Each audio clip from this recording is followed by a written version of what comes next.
crypto a part of the problem or part of the solution as it relates to this future that we call the metaverse? Are we part of the problem? Are we part of the solution? Or where do we lie? I'll say, so we're the solution. Miguel, what do you think?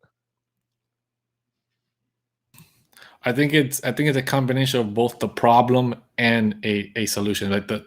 But I'll let MacNCheeasy take it on first. Yeah, I'm with you. Hit it, Austin. I'm with you that it's a solution. So crypto, kind of what I was touching on like earlier, that we think that Satoshi Nakamoto, maybe without Satoshi Nakamoto, crypto would have never existed. But I don't think that's the case. I think this is just like a natural progression of life.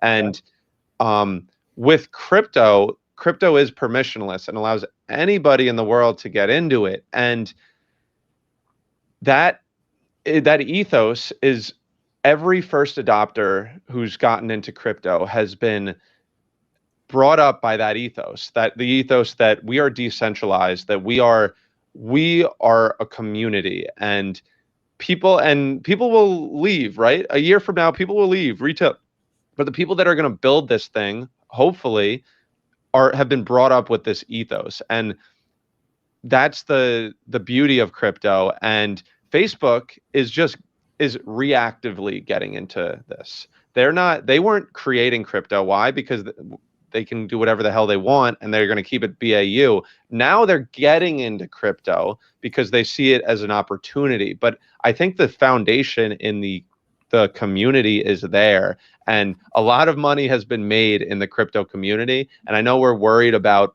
Facebook because they have fat bags, but I'll tell you one thing. There are a lot of crypto people that have very fat bags, because people that weren't in crypto, they're pumping their bags. So I think crypto, because let's say Facebook created a crypto-esque, like say Satoshi never existed, and then Facebook came out with their own cryptocurrency and was like, hey, anybody can use this, anybody can build on it, whatever, go wild.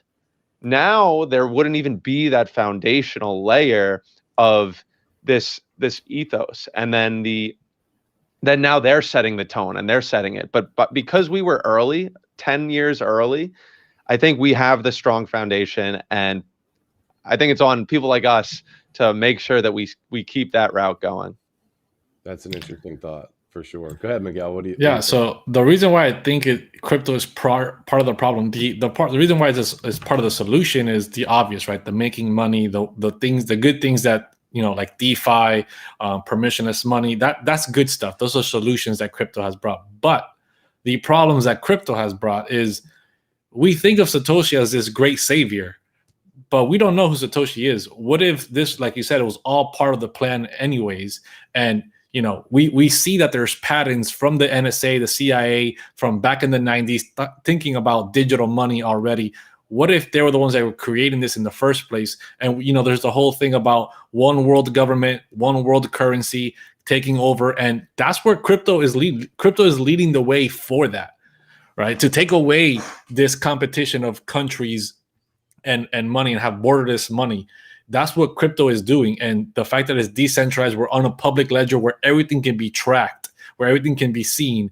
These are negatives that are causing the problem for the metaverse to also be dystopian in the future, because it's less privacy and more invasion. And, just everything seems like it's for a great incentive, like the savior complex.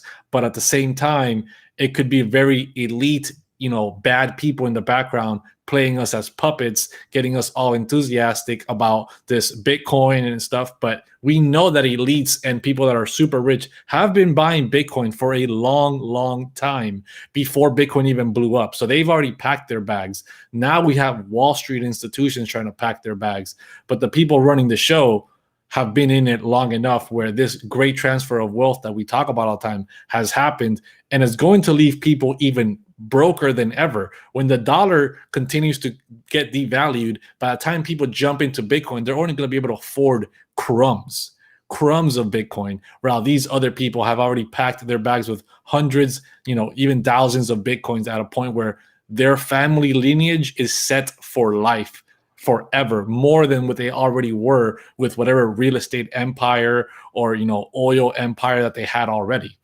So it, go ahead. I didn't mean to cut you off. I didn't. No, realize. no, that was it. Okay. So sorry about that. Okay. I totally think that overall crypto is a part of the solution. I think we have as a whole, with the exception of just the bad side of humanity as a whole, which is, you know, the scammers and schemers, right? Take that, but you have that in regular life too. It's not just crypto. It's just not so in your face, right? So I think that it's part of the solution, because I think that it also somewhat starts to give some, this is the first opportunity that we as the common man, right, have had the opportunity to truly advance. Like, I have literally given myself, by deciding to get into crypto, I have given myself, my daughter, my wife, and my family a very, very good opportunity, right? Like a really good opportunity. And it's happening now. It's coming to fruition for generational wealth, right?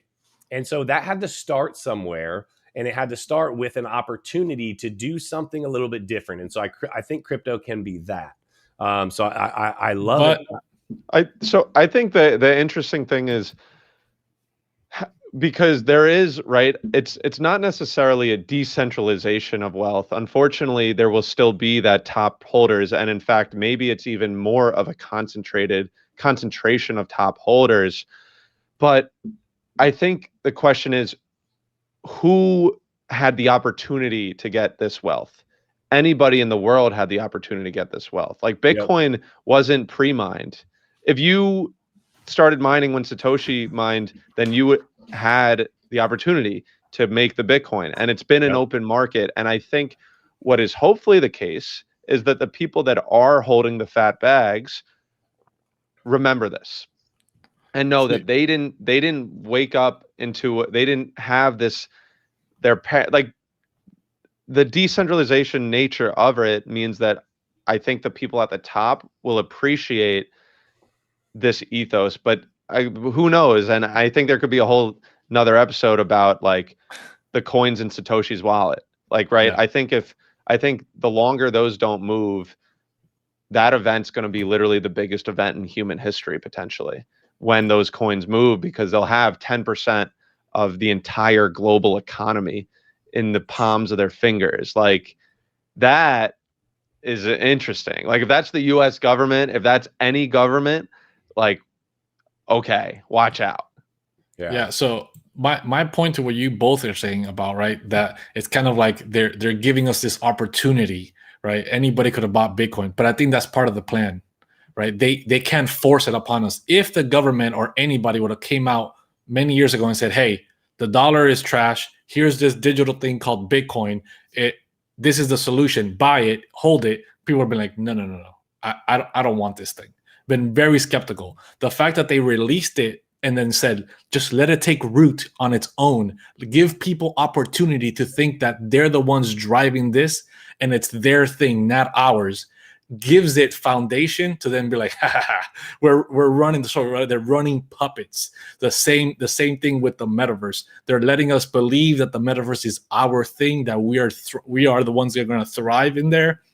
So are you suggesting that the metaverse is a distraction, that it's like us going to a college football game? Like it's literally like with the Romans, they piled everybody in for the games. You think that the metaverse is that distraction for us? Yes. While the metaverse chaos is going on? The metaverse is that distraction. Bitcoin and cryptocurrencies are that distraction as well. They're giving some of us, right? Some of us of the population. What's the population in crypto? Like what? 2-3% in the entire world? I don't even getting in. It's like, I don't even 0% it's some of the world. some very small amount, very right? Small amount, yeah. That are getting in, have made lots of money. We're creating generational wealth for ourselves, and awesome. And we talk about it, we love it, and we tell more people, right? So this is their opportunity, and many will take part of the opportunity, and we'll all fall in different parts of that space. Some will make more money than others, but everybody would have an equal opportunity.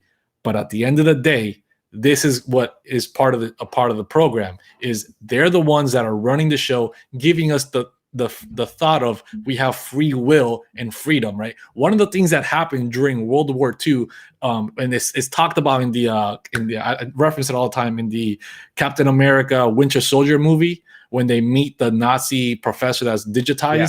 He says it. He goes, one thing that we learned was that if you force the world to give up its freedoms, they will resist. But if you convince them to give it up themselves, they will willingly give up their rights. And that's exactly what is happening with crypto and the metaverse. We're being shown like if we're the ones in control, and it's not happening. But that's that way. like in the world where that exists, sure. But in reality, well, not in reality because we don't know. But it's the exact opposite. That's the case. We're banking the bankless. That anybody in the world, like, in fact, the people pull. I think. I don't know. Again, human, team human, but like the crypto, you might be giving the government too much credit.